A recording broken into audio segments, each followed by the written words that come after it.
starring Spencer Tracy and Gene Kelly. And it's all about, it's the Hollywood version of the title of the sermon, which is Dinosaurs and Cavemen versus Adam and Eve.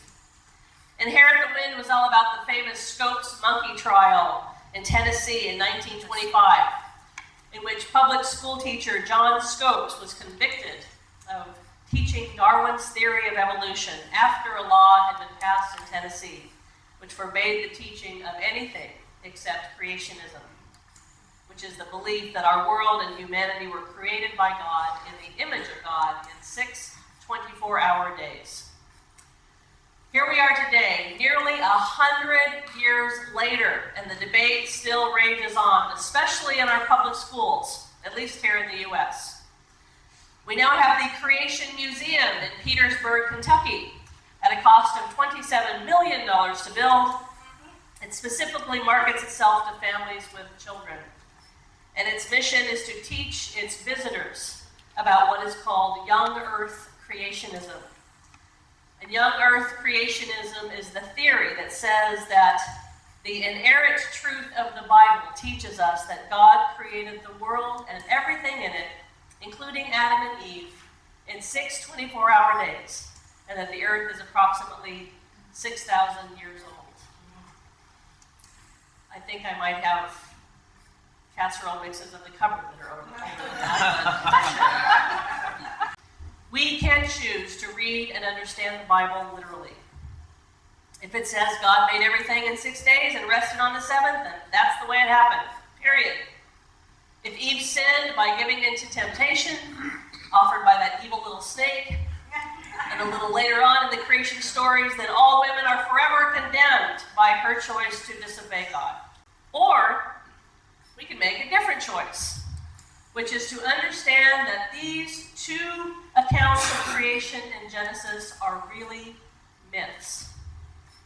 Now, before anyone leaves thinking that, oh my gosh, the pastor of MCC in the Palm Beaches believes the Bible is a myth, let me say a little bit more about what I mean about that. I am not saying the Bible is a myth. Are we all clear? Yes. Here is what I mean.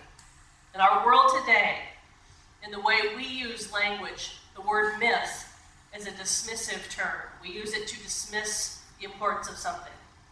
Someone tells you a story about Bigfoot, you can say, oh, well, that's just a myth. I don't have to worry about that. I have to take that seriously.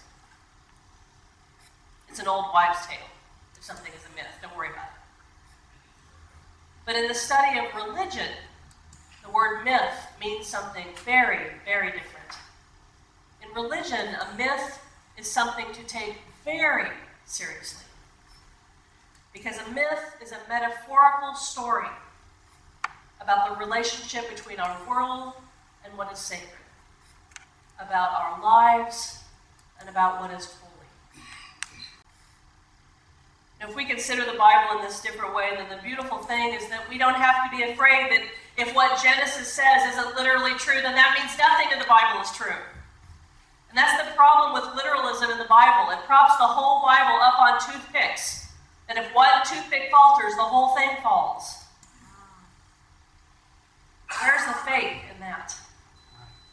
Where's the looking for the myth, for the truths beyond our own understanding? But on the other end of the spectrum, we don't have to see life as nothing more than facts and biology and only what can be proven as scientifically true either. You know, science doesn't help much when you're laying awake in bed in the middle of the night, wondering why you're here, wondering where you came from, wondering what your life is supposed to mean. There's not a theory of physics anywhere that helps with those questions, is there? Which is why I personally believe the truth is that we need both. We need religion and we need science. The awe-inspiring, mythical, spiritual truths of the creation story in Genesis and the data of evolution and theories and modern miracles given to us by science.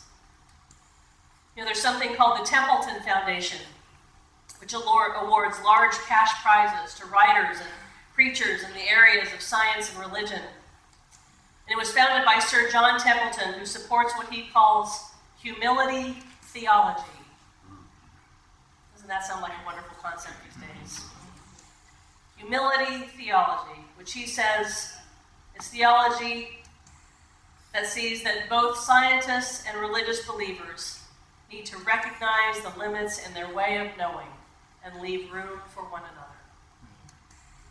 After all, as American humorist Will Rogers used to say, we are all ignorant, just on different subjects. It's my prayer that we all, myself included, can do more to embody humility theology, and to remember that none of us have all the answers, and that we are far better served learning how to respect one another and this one precious planet that we have. And maybe those millions that are spent, and our energy and our time and our passion on arguing, we can find a way to join together to save this planet instead.